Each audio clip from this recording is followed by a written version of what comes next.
Every now and then, someone with a unique fighting style sets foot in the competitive MMA arena. Historically, this is met with divide amongst the fans as well as the potential opponents. And in the case of Michael Page, it's no different. Some people love his confident karate style and the entertaining antics that go along with it, and others just downright hate it.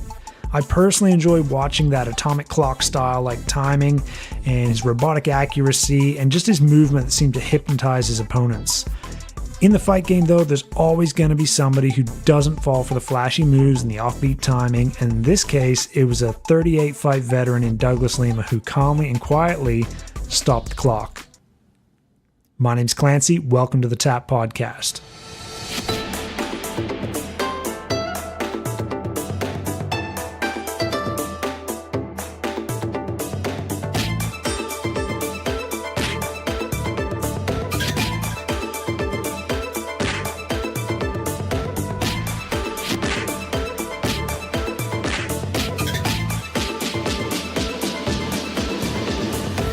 So the Bellator welterweight Grand Prix semi-final saw Douglas Lima face off against Michael Venom Page in a highly anticipated contest, with the winner securing a spot to fight for the welterweight championship belt and $1 million. MVP came into this fight on a 14-fight win streak and was undefeated in his MMA career. His karate point style of kickboxing seems to bewilder his opponents, and combined with his distance control, impeccable timing, surgical precision, it's no wonder he quickly advanced to the semifinals of this tournament.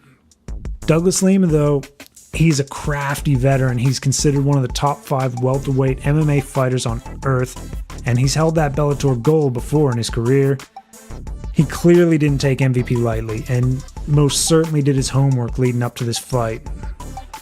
So let's talk about the fight itself.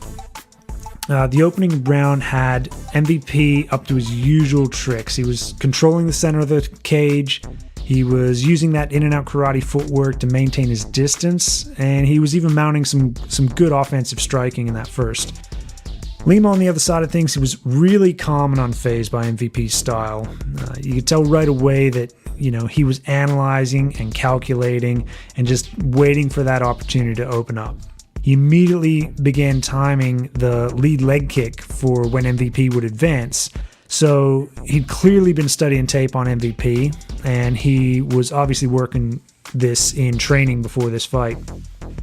The fight hit the ground during the first round. Lima swept MVP's leg from the clinch, but MVP did a great job controlling Lima's wrists and preventing him from posturing up, mounting any sort of offense. So it was a bit of a stalemate by the end of the first round. Second frame started much the same with MVP, with his style, and he even staggered Lima with a little right hand over the top to the top of the head. But once again, Lima backed it up, kept calm, kept his cool, and he waited for his moment, which came seconds later as MVP lunged forward with a big right hand, and Lima timed the leg kick perfectly, sweeping MVP off his feet. And while he was collecting himself to stand up, Lima followed it up with a perfectly placed uppercut across the chin, rendering MVP immediately unconscious. So let's talk about where things started to go wrong for MVP. He has this footwork style that's rarely seen in MMA. There's only a couple of guys that do it. Wonder Boy comes to mind as one of the more popular ones. But it's actually a very popular style in point style karate. And using that lunging style of punch, as he's used so often in the Bellator cage, it has its advantages. It can cover a lot of distance and deliver a lot of power. And in MVP's case, he's 6'3", and he possesses a reach of 6'7". So he can usually pull this move off while staying safe of any sort of counterpunching.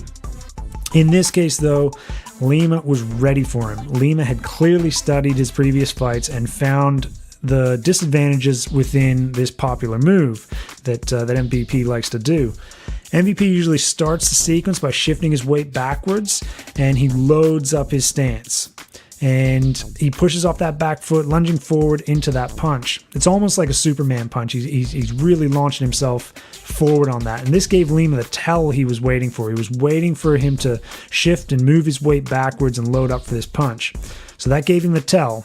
Once he saw that, he was able to time the leg kick, and the timing he was searching for was when MVP's back foot left the ground and all of his weight was being solely supported on his front leg. His kick made contact at the perfect moment, sweeping MVP's loaded front leg out from underneath him, sending him crashing to the mat. It's important to note, though, that while this was all happening, Lima didn't drop his guard, because that super long reach of MVP, that strike still would have landed. And the fact that he didn't drop his guard meant he blocked that incoming strike. So well done there. Lima, he wasted no time on the follow-up. So which that indicates to me that he'd clearly rehearsed this, he'd clearly practiced this and visualized it in training, and he was ready for that follow-up. Things to take away from this fight. Number one, studying your opponent's style pays off.